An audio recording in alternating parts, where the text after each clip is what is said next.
Movie بنتی ہے، مہندی ہوتی ہے، ناچ گانا ہوتا ہے، تماشے لگتے ہیں. پھر میں حیران ہوتا ہوں جوان لڑکیوں کے ہاتھوں میں پھول دے کے انہیں کھڑا کیا جاتا ہے کہ دولہا جب آئے تو پھول پھینکنا. دولہے کے ساتھ بوڑھے بوڑھے لوگ ہوتے ہیں کہ جوان لڑکے ہوتے ہیں؟ بولے تو وہ پھول کیوں لڑکیاں پھینکتی ہیں؟ لڑکیاں ساری برقعے میں ہوتی ہیں، چھپے ہوئے منہ ہوتے ہیں، تو سارا خاندان تو بیوٹی پارلر سے تیار ہو کے آیا ہوتا ہے. تو آپ تو گناہ کو آواز دے رہے ہیں. پتہ ہے رسم کیسے ایجاد ہوئی؟ صاحب فتوح الشام نے لکھا ہے یہ لڑکیوں کے پھول پھینکنے کی رسم جب قادسیہ کے علاقے حضرت سعد بن ابی وقاص رضی اللہ تعالیٰ عنہ فتح کر رہے تھے، تو آپ ایک ایسے علاقے سے گزرے جس کی عمارتیں بڑی شاندار تھیں. علامہ واقدی کہتے ہیں کہ دور دور سے لوگ وہ عمارتیں دیکھنے آتے تھے کہ بھئی فن تعمیر کا شاہکار ہیں یہ چیزیں. اس ایریے سے گزرنا تھا مسلمان فوج نے، تو عیسائیوں نے اور یہودیوں نے ایک چال چلی. انہوں نے عورتوں سے کہا خوبصورت لڑکیوں سے کہ پھول پکڑ لو اور جب فوجی گزریں تو ان کے اوپر پھول پھینکنا. اگر 2-3 جرنل بھی تم تباہ کرنے میں کامیاب ہو گئی تو مسلمانوں کا ہم زیر کر لیں گے. پھول پھینکو. چھتوں پہ چڑھ گئی اور چھتوں کی طرف نوجوانوں نے دیکھنا ویسے ہی ہے چونکہ شاہکار ہیں ہماری منازل. حضرت سعد بن ابی وقاص رضی اللہ تعالیٰ عنہ آگے آگے تھے. سمجھ آ رہی ہے نا میری باتوں کی؟ آگے آگے جا رہے تھے، کمان کر رہے تھے فوج کی. جب آپ نے دیکھا عورتیں چھتوں پہ ہیں تو حضرت سعد بن ابی وقاص شرارت سمجھ گئے، سازش سمجھ گئے. لوگ زہر بھی جو ہوتا ہے نا، زہر بھی دودھ میں ڈال کے دیتے ہیں، ڈائریکٹ نہیں دیتے. انہیں پتہ ہوتا ہے کہ زہر رگوں میں کیسے اتارنا ہے. جناب سعد بن ابی وقاص آگے آگے تھے. جب دیکھا عورتیں چھتوں پہ ہیں تو فوراً بولے، گھوڑے پہ چڑھ گئے اور فوج کی طرف توجہ کر کے کہنے لگے فوجیو تمہیں پتہ ہے نا اللہ کیا فرماتا ہے؟ رب فرماتا ہے مردوں سے کہو نظریں جھکا کے رکھے. نظریں کون بلا جی؟ مومن مرد. قرآن مجید نے حکم دیا کہ مومن مرد نظریں. اس کا مطلب ہے مرد وہ نہیں ہوتا جو اکڑ اکڑ کے چلے. مرد تو ہے ہی وہ قد اونچا ہو نظریں جھکی ہوئی ہو. مرد کہتے ہی اسے. مردوں سے کہو نظریں جھکا کے رکھیں. 10,000 فوج تھی، عورتیں پھول پھینکتی نہیں. 10,000 فوجی گزر گیا پر ایک نے بھی نظر اٹھا کے نہیں دیکھا.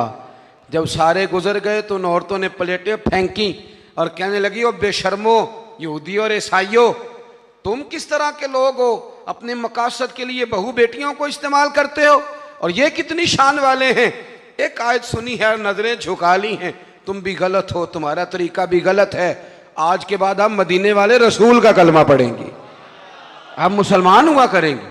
اور ہمارے ہاں شروع انہوں نے کی تھی اور اللہ خیر فرمائے رنگ ہم نے پکڑ لیا اس کا. ہمارے یہاں عورتیں پھول پھینکتی، بزرگ نہیں پھول پھینک سکتے، نوجوان نہیں پھینک سکتے. خدا کا خوف کرے. اور پھر مرد عورتوں کا اختلاط ہوتا ہے. اور پھر اس سے آگے شادی کے بے پناہ خرچے، بے پناہ قرضہ اٹھا کے شادیاں کرتے ہیں.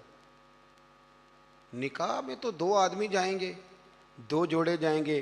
اور میں آپ کو ایک شرعی حکم بتاتا ہوں. آپ کا سگا بھائی ادھر دیکھو میری طرف، سگا بھائی اپنے بیٹے کی شادی پہ اگر آپ کو نہ بلائے تو اس سے ناراض ہونا جائز نہیں. تسی تے میرے نال بھی ہو گیا. او بھائی سگا بھائی بھی اگر اپنے بیٹے کی شادی پہ نہ بلائے تو اس کی مرضی ہے نہ بلائے چاہے نہ بلائے، اس سے ناراض ہونا جائز. تو آپ کو تو منگنی میں نہ بلائیں تو ناراض ہو جاتے. اور اگر کوئی کارڈ بھیج دے نا صرف ولیمے کا، کہنے نے ولیمے تے بھی وہی جان گئے جڑے جانج نال گئے سن، اسی صرف ولیمے تے. بھئی فرض ہے آپ کا جانا. ہاں حضور نے حکم دیا ہے کہ ولیمے کی دعوت دے تو ضرور جایا کرو. لیکن اس کے اتنے زیادہ خرچے ہم نے کر دیے. ہمارے بچے، آپ ناراض نہ ہونا، گناہ اس لیے عام ہو گیا کہ ہم نے نکاح مشکل کر دیا. نکاح مشکل ہو گیا. اگر ہم اس کے اخراجات کم کریں، میں شادیاں دیکھتا ہوں مجھے لگتا ہے اتنے پیسوں میں 6 شادیاں ہو سکتی ہیں. قرضہ اٹھا کے شادی کر لی، 15 دن نہیں گزرتے تو پیسے لینے والا آ جاتا ہے. وہ کہتا ہے میرے تو رکھنا پہلے. تو اب وہ بچہ بیچارہ اس نے کیا شادی کے بعد خوش رہنا، وہ تو قرضے ادا کر رہا ہے. گھر میں لڑائی پڑی ہوئی، 1 مہینہ پورا بی زیور نہیں بیچاری پہن سکتی، وہ سارا قرضے میں چلا جاتا ہے. غلط کام کرتے ہیں ہم. سنو حضرت عبد الرحمن ابن عوف رضی اللہ تعالیٰ عنہ، صحابہ میں سب سے امیر آدمی، سب سے امیر۔ یہ بخاری میں حدیث ہے، فجر کی نماز نا انہوں نے نبی کریم علیہ السلام کے پیچھے پڑھی، سفید کرتا پہنا تھا تو اس کو زرد رنگ کا داغ لگا ہوا تھا، توجہ ہے نا میری بات، سفید کرتا اور زرد رنگ کا داغ۔ نبی پاک صلی اللہ علیہ وسلم نے کہا یہ عبد الرحمن یہ کیا ہے؟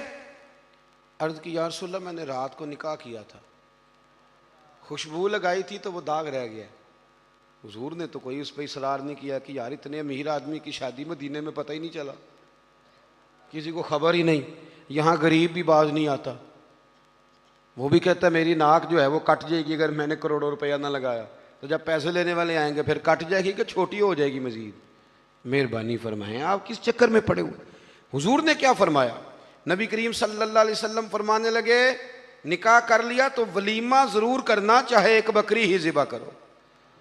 تو اپنے گھروں کے اندر سکون کا ماحول قائم کریں، شادی اور بیاہ کو حضور کی سنت کے دائرے میں لے کے آئیں۔ یہ وفاداری کا رشتہ ہے، یہ خلوص کا رشتہ ہے، اس رشتے کو خلوص والی منازل کی طرف لے کر کے جائیں۔ بیوی خیال کرے کہ مجھے اپنی خامند کی خدمت کرنی ہے، خامند خیال کرے کہ مجھے بیوی، میں اکثر کہا کرتا ہوں، میں کہتا ہوں کہ اگر آپ بیوی کے ماں باپ کی عزت کریں گے تو وہ بھی آپ کے ماں باپ کی عزت کرے گی۔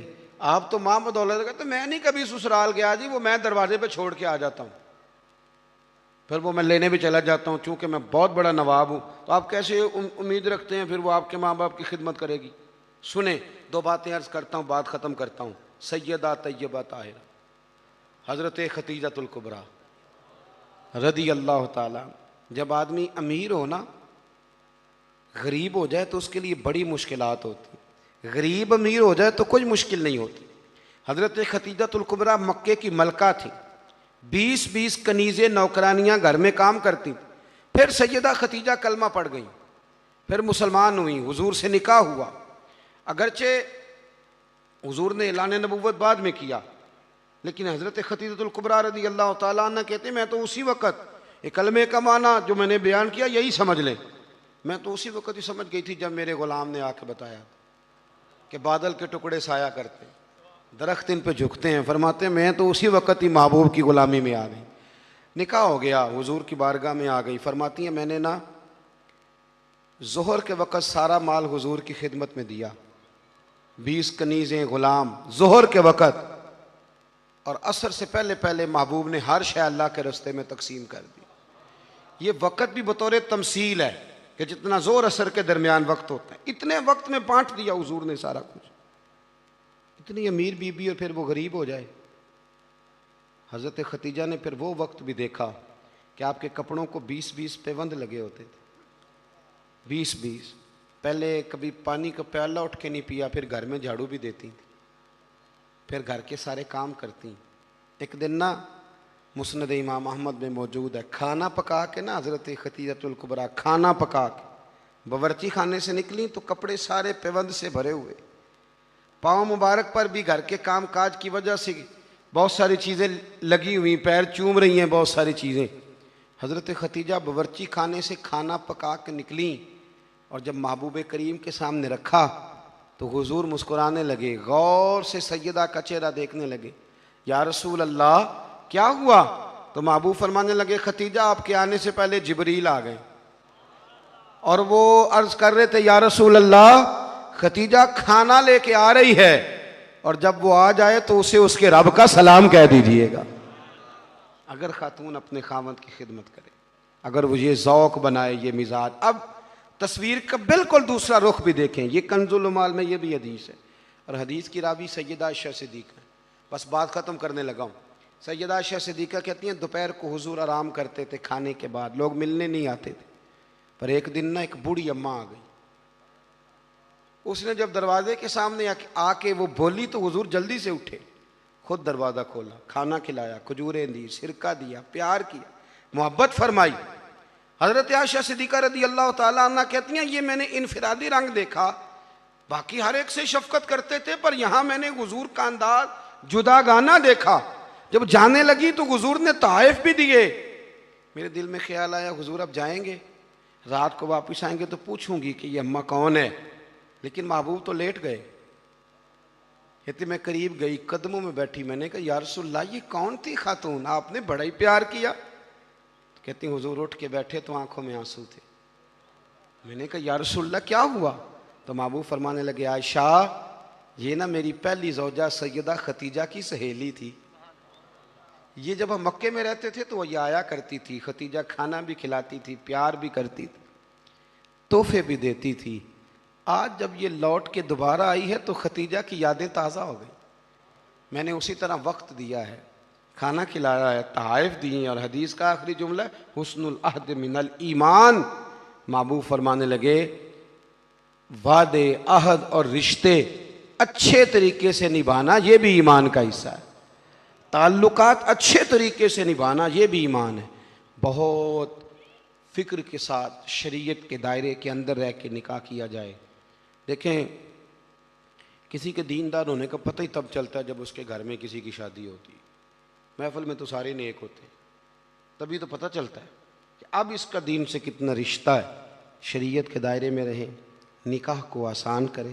پھر اگلی جو بات ہے وہ یہ ہے کہ محبوب کریم کی شریعت اور سنت کے مطابق ہمارے ہاں نا طلاقیں بہت زیادہ ہو رہی ہیں۔ اس کی بنیادی وجہ یہ ہے کہ ہم طلاق کے مسائل نہیں سیکھتے، اس کی ہمیں ضرورت ہے۔ جب آپ شادی کریں حیض و نفاس کے، طلاق کے مسائل، ان چیزوں کو سیکھ لیں تاکہ بعد میں کوئی دشواری نہ ہو۔ بعد میں پوچھنے آتے ہیں کہ مولانا اب یہ کر لیا ہے تو اب کیا کروں؟ تو میں کہتا ہوں یہ کبھی تھوڑا سا کسی مولانا سے پہلے بھی رابطہ رکھ لیتے نا، اتنے فضول خرچے ہوتے ہیں۔ اور جب نکاح میں حق مہر کی باری آتی ہے نا تو کہتے ہیں شرعی رکھ لو، میں نے کہا باقی سارے کام غیر شرعی اور حق مہر شرعی۔ حق مہر شرعی یہ ہے کہ جتنا لڑکا دے سکے۔ ایک صحابی نے اپنی بیوی کو حق مہر میں پورا باغ بھی دیا تھا، جتنا یہ کوئی نہیں ہے 32.5 روپے پتہ نہیں کہاں سے نکل آئے ہیں، کوئی ان کا تعلق نہیں ہے، جتنا خامد حق مہر حیثیت ہو اتنا دے۔ اور مولا علی شیر خدا رضی اللہ تعالیٰ عنہ فرمایا کرتے تھے جس کو دائمی بخار ہو اترے نہ، کسی بیوی کے پاس اگر حق مہر کے پیسے پڑے ہوں تو برکت والے ہوتے ہیں، ان سے پیسے لے کے، چاہے بعض علماء کہتے ہیں اس کا یہ معنی بھی کر لو کہ اپنی جیب سے دے دے، حق مہر والے متبرک ہیں وہ لے کہتے تھے ان پیسوں کا شہد خرید کے پیو، پرانے سے پرانے بخار میں بھی اللہ شفا عطا کر دے گا، اس لیے کہ وہ برکت والے پیسے ہیں۔ میں دعا کرتا ہوں اللہ ہماری اس عزیز پہ کروڑوں رحمتیں فرمائے، اللہ کریم ان کی زندگی کے سارے معاملات میں آسانی فرمائے۔ آپ کی محفل اگر جاری رہے گی بڑی اچھی بات ہے، محفلیں تو سرکار کی ہیں،